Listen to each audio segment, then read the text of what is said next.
대표님께서 이미 전체 학술대의 내용을 다 말씀해 주신 것 같아요. 대립되는 남북한은 평화적 접근을 통해서 풀어나가는 그런 말씀 너무 감사합니다. 제1회의 제가 소개를 합니다. 오늘 제1회의는 한반도평화체제 국제적 성격으로서 사회는 공동기관을 한국평화연구학회장 당국가 교육교수실 김진호 회장님이 맡아주도록 하겠습니다. 그리고 제가 좀 박수로 축하드립니다. 네, 감사합니다.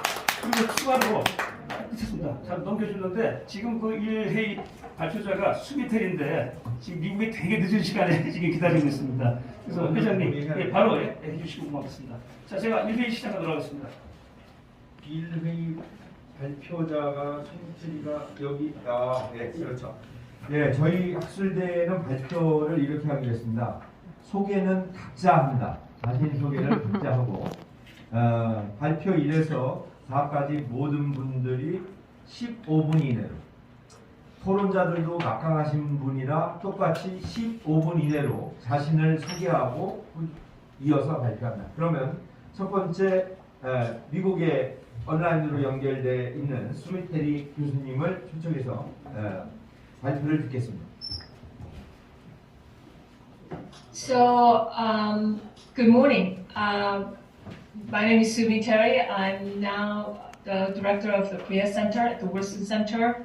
I just moved to Wilson Center from CSIS, and I was at CSIS since 2017, and I spent majority of my career in the U.S. government, in the intelligence, CIA and National Intelligence Council, and in the policy space of the National Security Council under President Bush and President Obama. I really enjoyed listening to the keynote speech. It's it just kind of, and I feel almost bad that I have to take away from where that conversation was headed by talking about U.S. position in the peace system on the Korean Peninsula. But a lot of things that he was saying really resonated with me. What's going on in North Korea. So with that, let me just talk about what I was asked to talk about, which is U.S. position in the peace system on the Korean Peninsula. I do think that before I talk about the way U.S. sees a peace regime or peace system in the Korean Peninsula, that I think it's important for us to talk a little bit about the current situation between U.S. and North Korea, because it's hard for us to talk about how U.S. sees the peace regime process without understanding how the U.S. sees what is happening with North Korea. So from the current Biden administration's perspective, of course, U.S. desires, in theory, a peace system. To be very candid, the overwhelming view and the reality is that Washington sees this peace process as something that's very distant. And from Washington's perspective, this is because North Korea, in many ways, remains, their nuclear and missile program remains a threat, right? That has not gone away. Just look at this month's activities, right? This month has been a very busy one for Kim Jong-un. He carried out more missile tests this month than any month since coming to power a decade ago. And they launched the seventh missile test in 25 days. And the test follows Kim Jong-un's statement that he's going to now reconsider the self-imposed moratorium on long-range ballistic missile tests and nuclear tests. And that follows 3 hypersonic missile tests. And we know that North Korea is developing these capabilities that's, these missiles that are easier to hide, harder to intercept. So, and then, these tests also follow other tests that we have seen in the recent months, including submarine-launched ballistic missiles, short-range missiles, long-range cruise missiles.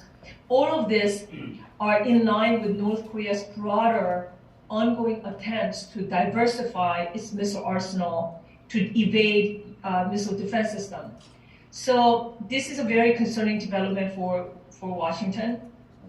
Kim Jong-un himself has told us in January of last year in Party Congress that he's going to double down on his nuclear program, that he vowed to further strengthen his nuclear program and nuclear deterrence.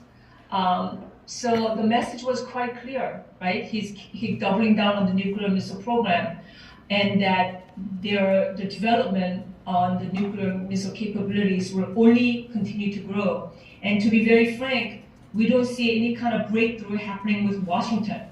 So from US's perspective, and this is what I'm best qualified to talk about, this is the current situation. So how do we go from there, right? So to summarize, in the past decade, we've seen Kim Jong-un conduct 4 out of 6 nuclear tests, conducting 130 missile tests, 3 ICBM tests in 2017, and acceleration of the nuclear missile program, despite Kim Jong-un having sat down with President Trump 3 times, right? North Korea now has 30 to 40 nuclear warheads, possibly up to 60. They're producing enough fissile material to make half dozen, more additional bombs per year. And we've seen their missile capability. So, from the Biden administration's perspective, they are concerned that we're now going to see even more of an escalation of tensions in the coming months.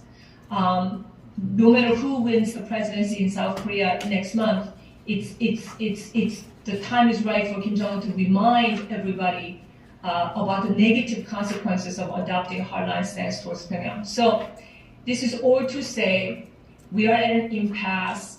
Washington's view of what's happening in North Korea, it's not in a good space. So how do we get out of this current impasse to actually build a peace regime on the Korean Peninsula? In the short term, I think it'll be very, very difficult for the Biden administration to break the current impasse. It would have to give North Korea something big, certainly more than just willingness to meet and talk without preconditions. It would, for example, require giving sanctions relief of some kind. And I saw that after the keynote presentation, one of the, on the text, somebody was asking, well, why can't we just give sanctions relief? It's a legitimate question, but from the Biden administration's perspective, realistically speaking, political constraints does not allow him to just give sanctions relief, particularly when we've just seen 7 tests in 25 days. It's just not going to happen. So I know President Moon Jae-in has advocated giving a peace declaration, right? And Washington and Seoul have been working on a peace declaration. But also, I hate to be a deliverer of bad news, but I think, to be frank, we're running out of time on that. We have 1 month to go before the election, so I don't think this peace declaration is coming.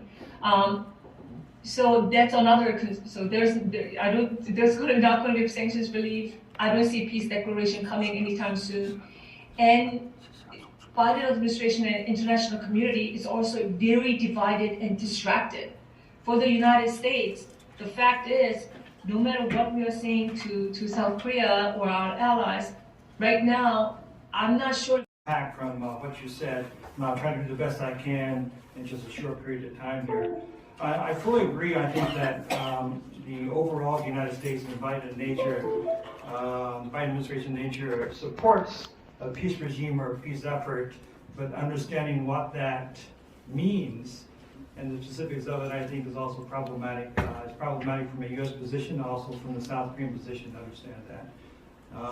Also, I think partners in the region has to be involved within this peace regime process as well. Of course, the focus of the United States outside of internal issues, the coronavirus and other political issues, the big monkeys in the room right now is Russia and Ukraine, and China and its ambitions within the greater region here. And then, of course, Iran and other tertiary issues, I think.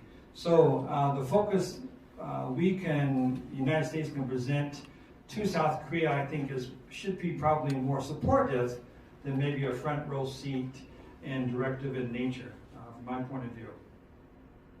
You mentioned very accurately that, you know, the past decade, Kim Jong-un, since he came to power, has not been certainly the most peaceful-oriented in all of the provocative acts he's done, asymmetric type of measures done with missiles and nuclear weapons that we see here in nature. And I believe also, as you said, that the future, the near future, I think Kim Jong-un is going to continue to increase his missiles and other tests. I also wouldn't be surprised if he has a nuclear test here within the next 3 to 6 months, probably after the new elections take place. But how do we get out of this mess? The South Korea has at least tried the last few years for a type of peace regime and to try to engage with North Korea.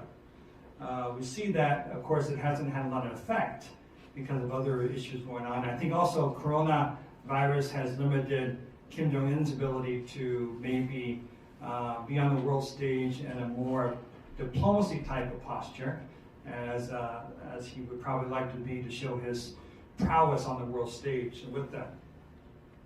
But I do think, though, that I don't think that focusing right now on nuclear weapons should be, for North Korea, should be the number one thing we should look at. It's always difficult to hit an issue head on.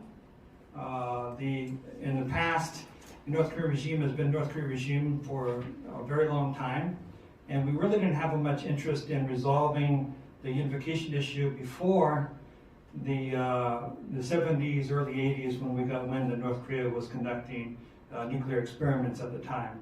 So to focus on nuclear weapons as the most premier issue for the better relations with North Korea and the eventual unification, I think that moves out from trying to treat the actual disease itself, and that is the division of North and South Korea. But again, the United States has to also look at the other big players in the world and what's going on to understand that. I think that roadmaps are great, but as we know, roadmaps, all roads lead to Rome. We don't necessarily have to have the same roadmap, as long as the roadmaps, I think, complement each another in the way that we look at trying to maintain peace in the region. So based off of that, I've said a lot already, but I just want to ask a couple of questions if you could try to give your expertise on. I know that you probably have some comments on these, and I prepared these ahead of time, so some of them you've already started to answer for us already. So the first one is, how does the U.S. help resolve? I think that if we're going to look at the peace regime of peace and stability in the region, we also have to look at, we haven't mentioned it yet, but Japan within the region.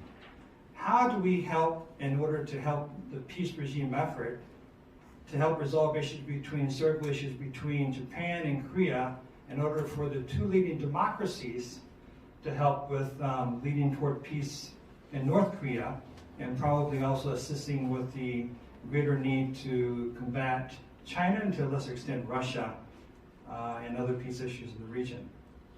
Moreover, the second question is, as we've seen, Russia and China has already prevented us from trying to take any efforts to deal with North Korea. Of course, we can do that unilaterally, but how do we make the United Nations work when it comes to something as difficult as North Korea with the current issues with Russia and China going on? Just importantly, do you see, from your perspective, or does Washington see a type of tacit coordination, or at least an okay, coming from both China and Russia, supporting or at least allowing the actions of Kim Jong-un and missiles within the current space within the region? And lastly, if I can ask one more question from you, and I apologize for all these questions, but many times in the peace regime efforts here in South Korea, they talk about the juxtaposed views of the U.S.-ROC military alliance, United Nations Command, of course, and the U.S. Forces Korea, United Nations, and the other commands here. How do you see, or how can the United States help to re-envision the U.S. military alliance in order to assist within any peace regime efforts in the future in a way that not only maintains security, but helps for not just peace with North Korea, but peace within the greater region. I'll stop here. That was too much probably, but I appreciate you trying to answer these, please. Thank you. Thanks very much. Dr. Roland Wilson's comments, and he asked some questions to Dr. Smith-Harris. So you make some explanations on the questions. Thanks, please.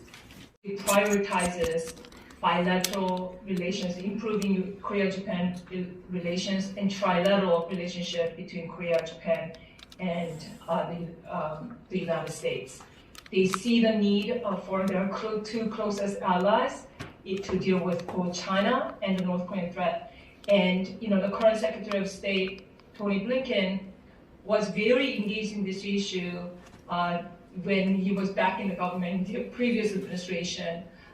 So this is a high priority for the Biden administration, and I think they are hopeful that with the new South Korean president, I'm not trying to sort of put the blame on President Moon Jae-in, just that with the new president, at least there's an opportunity sort of for both countries, give them both countries a face-saving way out, like sort of just press that reset button to see if there's this way to get the relationship to a better space, because everybody can, we know that the relationship between Korea and Japan has not been in a good space in the last several years. So I can just say that at least the Biden administration, unlike the Trump administration, cares about this issue very, very much, and it will do what it can in terms of trying to both, pressure is not the right word, but nudge both Seoul and Tokyo in that direction. And we're hopeful that with new president in South Korea, maybe they will give us an opportunity to do that. The second question was on Russia and China and making the UN work. I mean, you just saw with Hwasong-12 intermediate range missiles and 7 missiles in 25 days, we couldn't even get the United Nations to come up with any kind of statement to even be critical of this missile launch. So it'll be very, very hard. And that leads to your third question about tacit coordination between China and Russia. I'm not sure if they're actively coordinating, but neither country have necessarily an incentive, right? Let's just talk about China, for example. We've known that for the longest time that China really, because China prioritizes stability on the Korean Peninsula and status quo, even more than denuclearization, was not really willing to implement sanctions to the degree that we wanted China to implement sanctions, right? China's priority always has been no war, no instability, no nukes, and in that order. But in 2017, we actually saw both China and Russia really actually implementing sanctions and being on board. But that 2022 is not 2017. A lot has happened since the summitry and diplomacy. Xi Jinping in 2017 has not even met with Kim Jong-un, not once, because China was unhappy with North Korea for a whole host of reasons. The nuclear test, the missile test, Chang Song-taek assassination, Kim Jong-nam. There were a lot of reasons that Xi Jinping was unhappy with Kim Jong-un and was more on board. Particularly, there was also a Trump factor that Xi Jinping was worried about. But since then, Xi Jinping has met with Kim Jong-un 5 times. And I don't think, and given particularly with U.S.-China relationship where it is, and U.S.-Russia relationship where it is, neither China nor Russia have any kind of incentive to really be aligned with the United States in dealing with North Korean issue. So I don't think they are terribly helpful in that regard.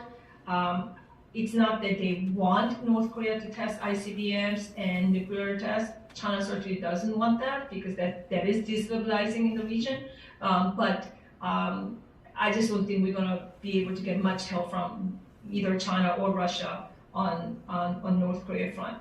The last question had to do with peace regime efforts and a U.S.-ROC alliance. There are people, there are Korea watchers, there are many Korea watchers, to be frank, that are concerned about potential implication of this, right? So even something innocuous like peace declaration, it seems like it's not binding. What's the problem? Why can't we just declare peace? There are concerns that they're still laying the sort of the foundation or groundwork for potentially for people to say, well, okay, we're at peace now. There's no war, and it sort of questioned the justification or the rationale of U.S. troops staying in the Korean Peninsula. You saw, it's not always going to be under President Biden. It could very well be, we have President Trump could come back, right? Who has always questioned, even in normal times, like why do we have U.S. forces in South Korea? So it could lead people, public in both South and United States, to question whether even U.S. troops are really necessary in South Korea. So I think that linkage, that's what people are concerned about. I'm not sure what we can do to sort of break that perception, but it's a perception that's out there that is a legitimate concern that people are concerned about. That peace declaration lays the foundation for a peace treaty, but even between that, like it would naturally lead to questioning of the need to maintain U.S. forces in the Korean Peninsula. I think those are the 4 questions, unless I missed something. If I could just follow up with one brief, thank you very much. You answered them very gracefully. I appreciate it. With all these difficulties we just spoke about, and many more, we could talk about this for weeks, is why don't we see, as we know in the 1950s and early 1960s, the United States had a very robust but quiet public diplomacy effort to affect the former Soviet Union. We did that, even though the Soviet Union certainly had more nukes and missiles to destroy the United States than North Korea probably can ever have. But we had those efforts to approach at the unofficial level, many within the Soviet Union's government. Then also we had formal public diplomacy efforts under the Fulbright and other ways to pull in some of the Soviet Union elites to get them to buy in, which eventually became glasnost, as we know later on. Why hasn't the United States, although there's big country, small country comparatives, and maybe the United States doesn't like to deal with small belligerent countries on the same level, but why haven't we tried efforts like that to try to bring up new classes of North Koreans that has this idea of democracy and other ways to approach the world in that way? I'll stop there. Thank you. Well, there are a lot of differences. First of all, even at the height of the Cold War, we still had an embassy in Moscow, right? We don't have any presence in North Korea. North Koreans are not in, except UN, a few people. It's hard to. We don't have the kind of relationship. I think it's a very different kind of relationship with North Korea than the one we had even with the Soviet Union. Again, there's not even an embassy there. That's why, during the Hanoi summit, one of the things that we thought about giving is peace declaration and having kind of some sort of, exchanging liaison offices and whatnot. And I think that would be a start.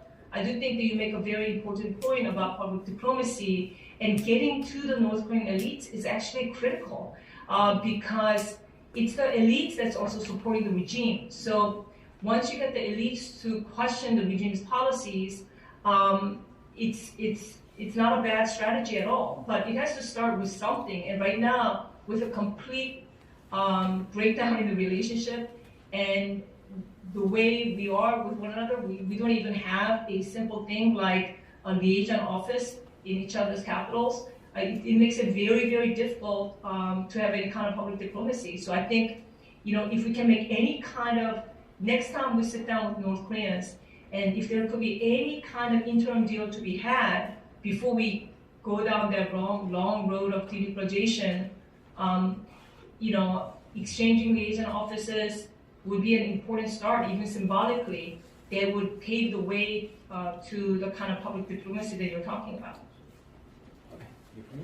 Okay.